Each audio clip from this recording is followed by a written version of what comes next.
Hoje, dia 24 de março, terça-feira, estamos fazendo excepcionalmente essa coletiva de imprensa num local distante da onde estão os jornalistas aqui no Palácio dos Bandeirantes, em São Paulo, apenas como medida preventiva. Aqui ao meu lado, José Henrique Germa, secretário da Saúde do Estado de São Paulo, integrante do Comitê do Covid-19 da nossa Central de Contingenciamento. Coronel Nivaldo Restivo, secretário de Estado de Administração Penitenciária, está aqui. Helena Sato, diretora do Centro de Vigilância e Epidemiologia da Secretaria de Estado da Saúde e, a partir de hoje, coordenadora geral do nosso Centro de Contingência do Covid-19, substituindo o Dr. Davi Wipp, que está em casa, atendendo, evidentemente, a quarentena, está bem, felizmente, e vai se recuperar e continua a colaborar conosco, porém, o fará virtualmente. A doutora Helena Sato já fazia parte deste grupo de trabalho e continua a fazê-lo agora na condição de coordenadora. Queria começar mostrando aos jornalistas e a vocês que estão em casa nos acompanhando ao vivo pelas emissoras de televisão que estão transmitindo essa coletiva, o resultado do meu exame do Hospital Albert Einstein. Está aqui o meu resultado. Os jornalistas já têm cópia do resultado também. Não temos aqui nenhum problema em exibir. Eu fiz ontem o teste, deu negativo, não tenho coronavírus, negativo em todos os pontos. Vocês estão vendo aqui nesta faixa a indicação do exame feito pelo Hospital Albert Einstein.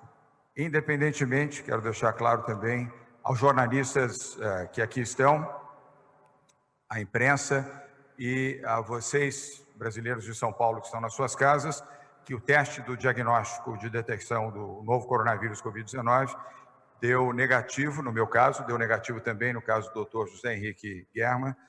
Não haveria necessidade de contraprova. O Hospital Albert Einstein está dispensado pelo Instituto Adolfo Lutz de estabelecer contraprova, mas por excesso de transparência, eu solicitei o envio da amostra ao Instituto Adolfo Lutz e hoje à tarde nós teremos o resultado desta contraprova do Instituto Adolfo Lutz em São Paulo e divulgaremos o resultado também tão logo possamos tê-lo em mãos. E amanhã, tendo a convicção de que o resultado será negativo, como foi o do teste, nós voltaremos a fazer a coletiva de imprensa na área central do Palácio dos Bandeirantes, sempre com os devidos resguardos.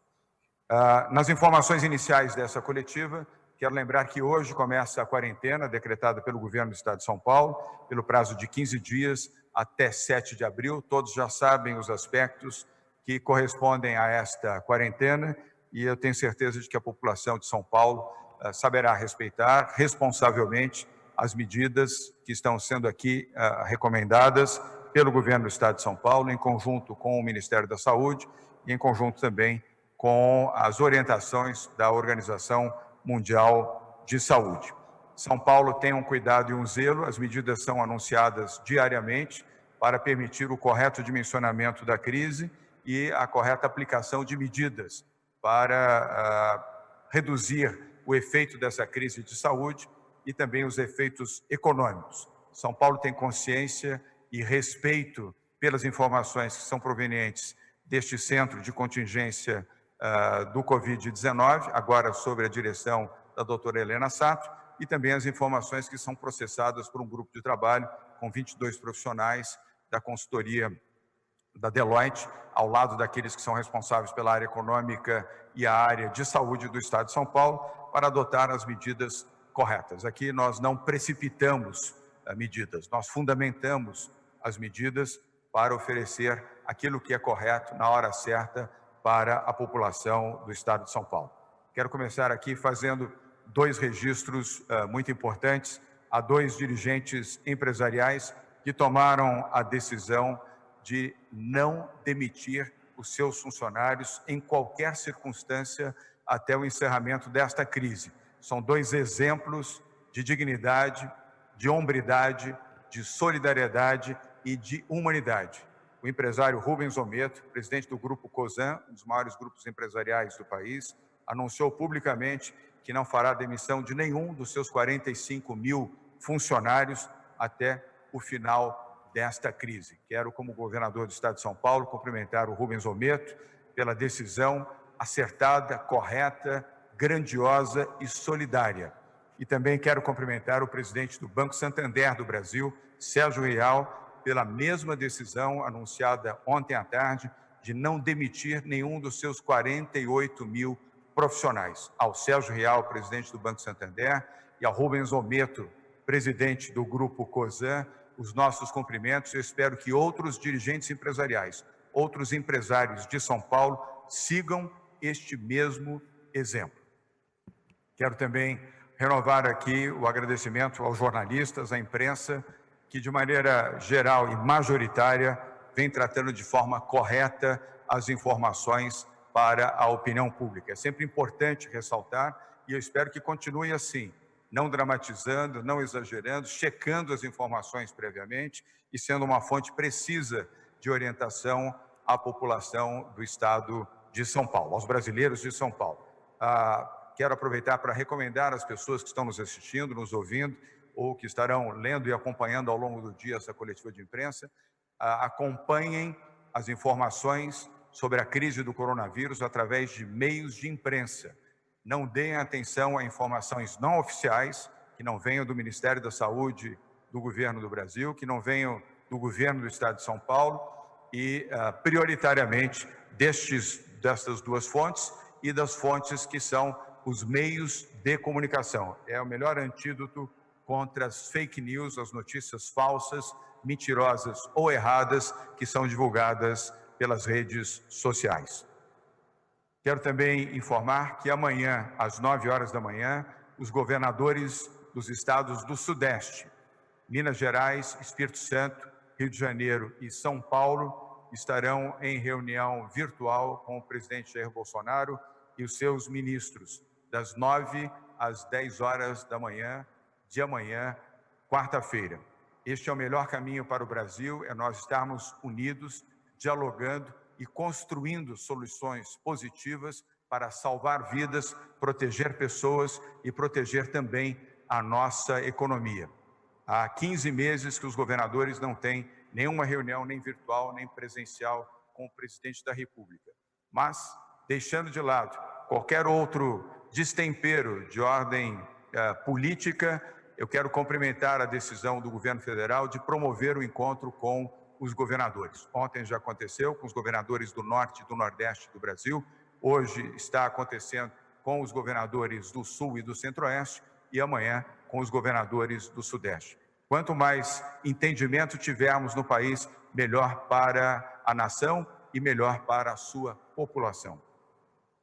Quero também, nas medidas, agora sim, nas medidas que vamos anunciar neste momento, pedir a atenção das pessoas para aquilo que nós estamos deliberando. Deliberamos junto ao sistema prisional, comandado pelo coronel Nivaldo Restivo, que está aqui ao meu lado, que a partir de amanhã, aqueles que estão no sistema penitenciário vão produzir 320 mil máscaras de proteção contra coronavírus. Serão 26 mil peças por dia nas fábricas adaptadas no sistema prisional de São Paulo, seguindo os critérios sanitários, os critérios de confecção para a produção destas máscaras, que terão um custo para o governo de São Paulo de 80 centavos por peça. Portanto, o sistema prisional vai produzir, a partir de amanhã, um total de 320 mil novas máscaras de proteção contra o coronavírus. Uma atitude correta, solidária e possível de ser feita. E pode ser um exemplo também para outros estados brasileiros. Segundo aspecto, a delegacia eletrônica, sistema da Polícia Civil do Estado de São Paulo, a partir desta quarta-feira, dia 25, registrará pela internet a quase totalidade das ocorrências policiais que antes só poderiam ser registradas presencialmente. São as seguintes as medidas para você, que espero que não tenha que fazê-lo, mas se tiver, poderá fazê-lo à distância com o sistema, e eu vou anunciar o site daqui a pouco, para ameaças, estelionato, roubo ou furto a estabelecimento comercial, roubo ou furto à residência, roubo ou furto de carga, crimes contra o consumidor, todas essas categorias poderão ser feitas virtualmente através da internet. A única exceção são ocorrências que dependem de coleta imediata de prova, como homicídios, latrocínios, estupros e violência doméstica. O mesmo se aplica do ponto de vista da ação virtual na proteção às mulheres através das delegacias da mulher. A delegacia eletrônica pode ser acessada a partir de amanhã, de computadores, smartphones ou tablets, através do endereço eletrônico que comunico agora: www.delegaciaeletronica.policiacivil.sp.gov.br delegaciaeletronica.policiacivil.sp.gov.br. Terceiro anúncio: a Secretaria de Saúde do Estado de São Paulo vai antecipar a abertura do Hospital de Caraguatatuba, no litoral norte de São Paulo. Esse hospital estará operando já a partir do próximo dia 30 de março, segunda-feira, a sua primeira etapa das suas unidades de terapia intensiva, a segunda etapa no dia 15 de abril. Isso vai melhorar a assistência à população do Estado de São Paulo, que vive no litoral norte do Estado. O investimento nesse hospital tem o valor de 188 milhões de reais.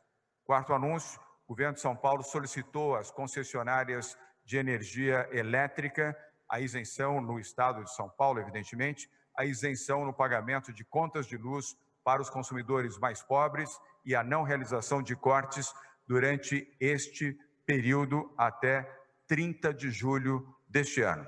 A solicitação foi feita à ANEEL, à Agência Nacional de Energia Elétrica, e também a todas as concessionárias de energia elétrica que atuam no Estado de São Paulo. Esse já é um serviço privatizado, já é um serviço de concessão há muitos anos.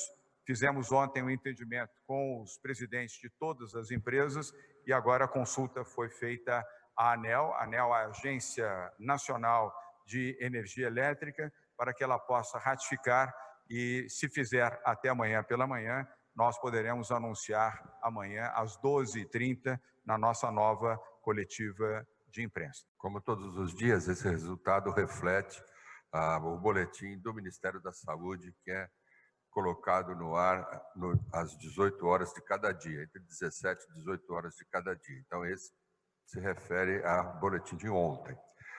Hoje, no final da tarde, haverá o próximo. Nós estamos, então, com 745 casos confirmados e desses 30 óbitos, sendo 8 óbitos, então, de um dia para o outro. Esses óbitos novos ocorreram em 27 hospitais privados e 3 em hospitais públicos. Um dos pacientes tem 33 anos de idade, mas era portador de várias comorbidades. Dos casos em UTI, nós temos, neste boletim, então, 70 casos internados.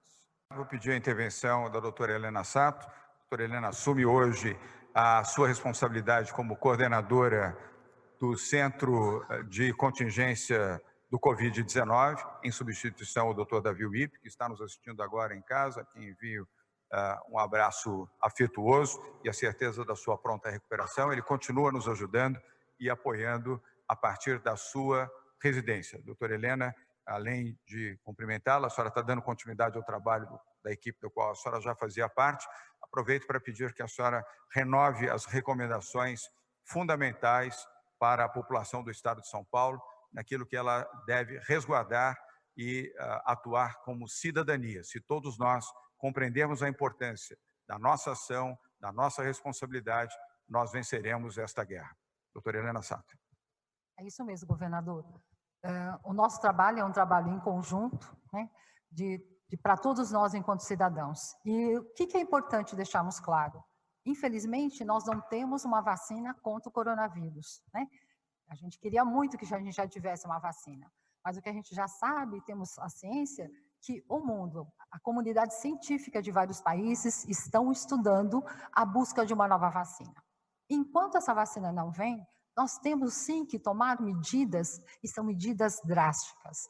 Contra o coronavírus, não há meias palavras. O que temos que fazer? Qual é a melhor forma de nos prevenirmos contra essa nova doença, esse novo vírus? A palavra, a frase é curta, mas ela é muito importante. As pessoas às vezes não entendem a importância de ficar em casa.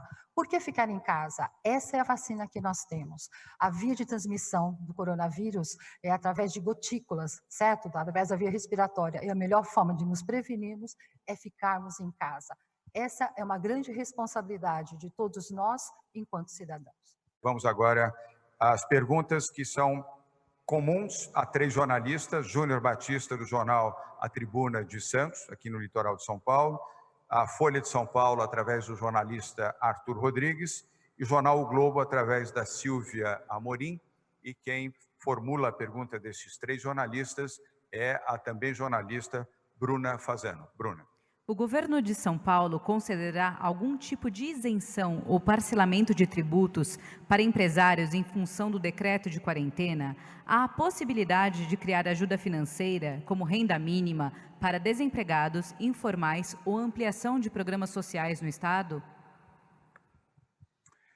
Júnior, Arthur e Silvia, nós tomamos a decisão, Henrique Meirelles e eu, assim como o nosso vice-governador e secretário de governo, Rodrigo Garcia, de aguardarmos a reunião de amanhã pela manhã, às 9 horas, com o presidente Jair Bolsonaro e também, pelo que fui informado, o ministro Paulo Guedes estará participando também desta reunião, ao lado do ministro Luiz Henrique Mandetta da Saúde.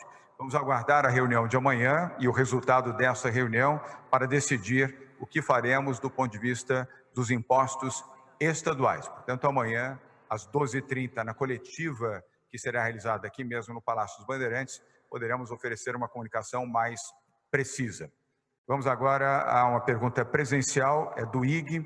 Eu peço desculpas se o nome estiver grafado erroneamente, mas é o nome que eu tenho aqui, ou se é o nome correto, Eduandra Esteves.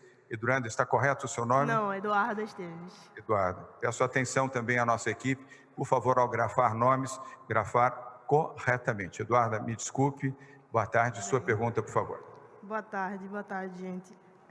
Dória, queria saber o que você acha de um lockdown total no país. Você acha que é uma medida que tem que ser imposta no país inteiro, assim como já tem sido em outros países do mundo? Eduarda, nós temos tido muito cuidado e muito critério em relação a isso no estado de São Paulo. Obviamente, a ação tem que ser reintegrada com o Ministério da Saúde, como tem sido. Eu ontem falei longamente com o ministro da Saúde, Mandetta, aliás, tem falado com ele todos os dias, e o mesmo não tem sido diferente com o doutor Zé Henrique Guerra e com o doutor Davi Wipp, que mesmo de casa segue, evidentemente, falando e usando o seu celular. Mas entendemos que o bloqueio total, ou lockout, como se expressa no idioma inglês, neste momento não é aplicável. Nós não podemos ter um colapso no país e temos tido muita responsabilidade, cuidado e zelo para evitar o colapso. O colapso não afeta apenas as pessoas potencialmente vítimas do coronavírus, afeta a vida de 210 milhões de brasileiros e de 46 milhões destes brasileiros aqui em São Paulo. Lembrando também, Eduarda, que São Paulo concentra quase 40% de toda a economia do país. Se nós tivermos um lockout, tivermos aqui uma situação de colapso no abastecimento, na circulação de mercadorias, no não funcionamento de estradas, rodovias, portos e os aeroportos de São Paulo, paralisa o país. Para o país, isso pode provocar vítimas e uma situação gravíssima e que nós precisamos ter muito cuidado, muita cautela nas decisões que fomos aqui anunciando. Por isso, fazemos de maneira gradual, responsável e fundamentado em dados e informações. Eu não digo que não possamos chegar até este momento, mas até hoje, dia 24 de março, não houve esta necessidade. E peço mais uma vez, aproveitando a sua pergunta, Eduardo, que as pessoas que estão nos acompanhando aqui sigam a orientação sanitária dos médicos e especialistas. Fiquem em casa. Se puderem, trabalhem de casa, fiquem em casa, estabeleçam novos hábitos, protejam as pessoas com mais de 60 anos e tenham responsabilidade e acompanhem as notícias diariamente pelas emissoras de televisão, pelas emissoras de rádio, pelos sites de notícias, pelos jornais, por revistas, na versão impressa ou eletrônica. Vamos agora a uma pergunta não presencial, ela é online, ela vem do jornal O Estado de São Paulo, do jornalista Bruno Ribeiro. A pergunta será lida pela jornalista Bruna Fasano. Diante do resultado positivo para o teste de Covid-19 do Dr. Davi Wippe, por que o senhor, governador, não determinou que todas as pessoas que tiveram contato com ele nos últimos dias entrassem em quarentena, como estão fazendo jornalistas e como determinam os profissionais de saúde? Secretários, funcionários e assessores que estiveram com o Wippe nos últimos dias não foram testados ou estão fora de quarentena. O senhor não deveria dar o exemplo? Bruno, aceito a sua pergunta, mas lamento também na forma em que você a colocou. Nós aqui somos todos responsáveis. Você não está conversando com um governador que é irresponsável ou que minimiza os efeitos dessa grave crise ou as circunstâncias de saúde. Você sabe disso e os jornalistas do Estado de São Paulo sabem também. Não há necessidade de quarentena.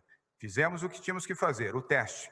Eu, o doutor German, que aqui está, Bruno Covas, que fez esta manhã, e todos aqueles que tiveram contato com o Dr. Davi Wippe. Mas não há necessidade de quarentena. E peço que, por favor, ao formular perguntas, compreenda a quem você está formulando. Aqui, em São Paulo, temos responsabilidade, comando e sabemos aquilo que estamos fazendo. No ponto de vista da saúde individual, seja minha, seja dos colaboradores do Estado de São Paulo, sejam daqueles que estão envolvidos diretamente nessa grave crise. Não tomaremos atitudes precipitadas e muito menos as que não estejam fundamentadas em critérios claros e objetivos de saúde. E agora eu peço a palavra do Dr. Zé Henrique German, secretário de Saúde do Estado de São Paulo, e os comentários da doutora Helena Sato. Dr. German. Boa tarde, Bruno. Boa tarde a todos. Nesse sentido, o Centro de Contingência esteve reunido a manhã toda e estamos alinhados com o Ministério da Saúde para estabelecer exatamente uma revisão da portaria desta regra. Porque existe, inclusive, uma portaria que nós consideramos maior do que esta, que é a seguinte. Os profissionais de saúde têm a obrigação e têm a missão de tratar os pacientes e, por isso, nem aqueles acima de 80 anos de idade, de 60 anos de idade foram dispensados do trabalho. Todos eles estão trabalhando, todos eles estão exercendo as suas funções normalmente. Então, não é agora que a partir de uma questão específica do exame que nós vamos colocar os serviços em risco de colapso por causa disso. Por quê? Porque uma série de pessoas que tiveram contato com pessoas positivas, vamos chamar desta maneira, passam então agora a não trabalhar. Isso pode ser para o público em geral, mas não para os profissionais de saúde. Então nós estamos fazendo esta revisão, estamos alinhados com o Ministério, até amanhã nós temos uma determinação nova. Doutora Helena Sato. Eu só quero reafirmar as palavras do secretário, né, que todo cuidado, né, nós que trabalhamos na Secretaria de Saúde, né, na coordenação de todas as ações em relação ao corona, nós estamos seguindo corretamente, certo, passo a passo, de acordo com as orientações do Ministério da Saúde. Então, eu só quero corroborar o que o nosso secretário comentou, uma ação em conjunto com as 3 esferas de governo. E para complementar, antes da próxima pergunta, que virá da Globo News, Bruno, eu como governador do Estado fiz o que a recomendação médica exige nesses casos. Fiz o exame, testei, fiz quarentena enquanto não tinha o resultado deste exame, não sequer fui à minha casa, dormi aqui no Palácio dos Bandeirantes, segui rigorosamente as orientações sanitárias de médicos especialistas e infectologistas e coloquei com transparência o meu exame na internet e agora apresentei a todos vocês. E continuaremos agindo desta maneira, de forma transparente e responsável, sem precipitações. E Bruno, se nós tivéssemos que exigir quarentena de todos aqueles que tiveram contato, além do teste, que é obrigatório e temos que fazer, mas a quarentena, não teríamos mais profissionais de saúde nos hospitais e nos centros públicos de saúde do Estado de São Paulo e outras partes do Brasil. Todos eles teriam que seguir a sua orientação e fazer quarentena também. Vamos à próxima pergunta, que é do jornalista William Cury, da Globo News. Will, boa tarde. Sua pergunta, por favor. Boa tarde a todos. Governador, eu queria saber qual que é a lista de demanda que o Estado de São Paulo vai levar para a reunião de amanhã com o presidente Bolsonaro. Will, você é um bom jornalista e todo jornalista tem que estar instigado pela curiosidade e pela vontade de ter informação. Mas em respeito ao presidente Jair Bolsonaro, aos ministros que estarão presentes nesta reunião de amanhã às 9 horas da manhã e também aos meus colegas governadores do Sul, nós formularemos estas questões na reunião. Vocês terão a informação na coletiva de imprensa logo após. A reunião com o presidente Bolsonaro, a pedido da presidência da República e do general Ramos, ela não será transmitida, não será acompanhada por jornalistas. Da nossa parte não haveria nenhum problema, mas vamos respeitar a decisão do governo federal e, na sequência, nós todos, os governadores do Sul, participantes dessa reunião, informaremos o que foi tratado e o que foi decidido. Vamos agora à próxima pergunta, que é também à distância. Will, mais uma vez, obrigado, peço a sua compreensão. E a próxima pergunta é da jornalista Marina Rossi, do jornal El País, para a América Latina. Eu queria fazer apenas, eu estou com a pergunta aqui, fazer uma ressalva. Ela, assim como os demais jornalistas que estão fazendo perguntas virtuais, formulam as perguntas imediatamente antes da coletiva de imprensa. Então, muitas vezes a informação demandada, ela já foi apresentada aqui apenas para justificar que os jornalistas, por não terem essa informação, formulam suas perguntas sem ter acesso à informação que agora estamos tendo. Bruna Fazenda. O presidente Jair Bolsonaro já se reuniu com governadores do Nordeste para tratar de medidas para tentar conter a pandemia. Dado que a região Sudeste é a mais afetada em número de casos confirmados e óbitos até o momento, quando o governador pretende se reunir com o presidente da República? Por isso que eu fiz essa observação introdutória. A jornalista Marina não tinha informação ainda da existência dessa reunião, que será amanhã.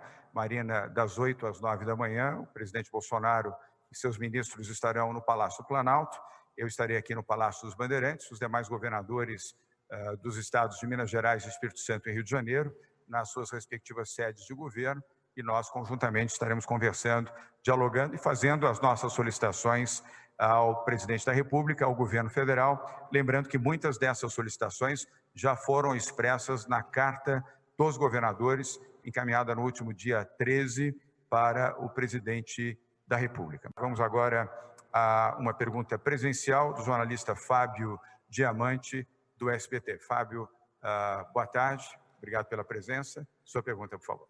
Boa tarde, governador, boa tarde a todos. Governador, primeiro dia de quarentena, mas já são alguns dias de restrição para a população. A gente ainda vê muita gente nas ruas. Eu queria que o senhor me fizesse uma avaliação de se essa restrição que as pessoas já estão se impondo, se ela já é satisfatória para o governo, se o senhor entende que isso precisa melhorar, as pessoas precisam ficar mais em casa, e se nesse caso, se o senhor cogita utilizar de ferramentas um pouco mais radicais que outros países já utilizaram, como aplicação de multa e até um toque de recolher durante a noite. Fábio, obrigado pela pergunta. Toque de recolher, não. Neste momento, não. E a partir de hoje, a quarentena, ela começa hoje, dia 24 de março. A partir de hoje, teremos condições de avaliar melhor, inclusive, o que você expressa na sua pergunta. Mas eu tenho muita convicção, Fábio, de que as pessoas estão exercendo cidadania, estão sendo capazes de compreender a gravidade deste momento, para que possam ficar reclusas nas suas casas, utilizando serviços online para alimentos, produtos de farmácia e outros produtos também, e assistindo, acompanhando pela televisão as informações, pelo rádio, pelos sites de notícias, lendo os seus jornais diários, repito, eletronicamente ou na sua versão impressa, e compartilhando informações com seus familiares e os seus amigos. Eu confio que a população brasileira, e principalmente a população aqui de São Paulo, está consciente da gravidade deste fato e de que saberá a importância de seguir a orientação de ficar em casa, com exceção daqueles que já receberam autorização para o trabalho presencial, os demais devem permanecer em casa. Se tiverem dúvidas, nós temos vários sites do governo do Estado de São Paulo, da Prefeitura da capital de São Paulo e também das prefeituras municipais, com as devidas orientações. Agora vamos à última pergunta de hoje, às 13h02, que é da jornalista Vanessa Lorenzini, da TV Cultura. Vanessa, boa tarde. Sua pergunta, por favor. Boa tarde, governador. Boa tarde a todos. O governo federal anunciou ontem um pacote de auxílio a estados e municípios no valor de 88 bilhões de reais. A dívida de São Paulo com a União já tinha sido suspensa pelo STF, mas essa nova quantia também tem a ver com uma transferência para a saúde e a manutenção do valor do ano passado do Fundo de Participação dos Estados. Gostaria que o senhor falasse para onde vai ser direcionado esse dinheiro, qual que é a prioridade dessa etapa do combate ao Covid-19. Vanessa, obrigado pela pergunta. O objetivo é preservar vidas, salvar vidas e destinar majoritariamente para a saúde. Não é apenas o setor de saúde, mas majoritariamente saúde. Lembro também que o setor de segurança pública precisa estar devidamente em operação e com proteção, primeiro a proteção individual aos profissionais que atuam na segurança pública, Polícia Militar, Corpo de Bombeiros, Polícia Civil, Polícia Científica e agentes penitenciários, e também medidas preventivas. Nós temos que manter e estamos fazendo a segurança pública nas ruas, nas áreas industriais, no campo, no setor urbano, em todas as áreas aqui no estado de São Paulo, sempre em cooperação também com as guardas municipais. Só em São Paulo, nós autorizamos este 1 bilhão e 200 milhões de reais, Vanessa, que foi fruto da suspensão do pagamento da dívida de São Paulo na última segunda-feira, ontem, integralmente para o investimento na saúde. Orientei os secretários Henrique German, aqui ao meu lado, assim como o vice-governador e secretário de governo Rodrigo Garcia, para os procedimentos necessários para a destinação deste recurso, para a compra de equipamentos, para a compra de suplementos, para a compra de material de proteção, para a compra de respiradores e monitores, para a implantação de hospitais de campanha, para o apoio aos municípios do estado de São Paulo e para todas as demais ações de saúde que forem necessárias para proteger vidas. Essa é a nossa prioridade no momento, proteger e salvar vidas. Quero mais uma vez agradecer aos veículos de comunicação que aqui participam e que estão presentes, divulgando e apresentando as informações e também questionando o governo do Estado de São Paulo e as autoridades do Estado. E lembrar que amanhã voltaremos a ter uma nova coletiva, seguramente com anúncios novos, frutos deste encontro que teremos amanhã virtualmente com o presidente Jair Bolsonaro e ministros do governo federal, e pedir a você que está nos acompanhando aí da sua casa que tenha carinho, tenha solidariedade, tenha a capacidade de exercer o seu amor pelos seus familiares, pelos seus amigos, pelos seus vizinhos, pelas pessoas mais próximas. Não permitam que pessoas com mais de 60 anos frequentem as ruas ou saiam de casa, nem mesmo no piso térreo do seu apartamento ou do seu condomínio. Fiquem em casa, sejam solidários. Eu vejo muitas redes solidárias pela rede digital, pela internet, e vejo muitos atos solidários, como eu pude anunciar aqui, de 2 grandes dirigentes empresariais, mas também os pequenos gestos ajudam, contribuem e mostram que a melhor reação num período de dificuldade como essa é a solidariedade humana, é o bom sentimento que você expressa naquilo que você faz e nos exemplos que você dá.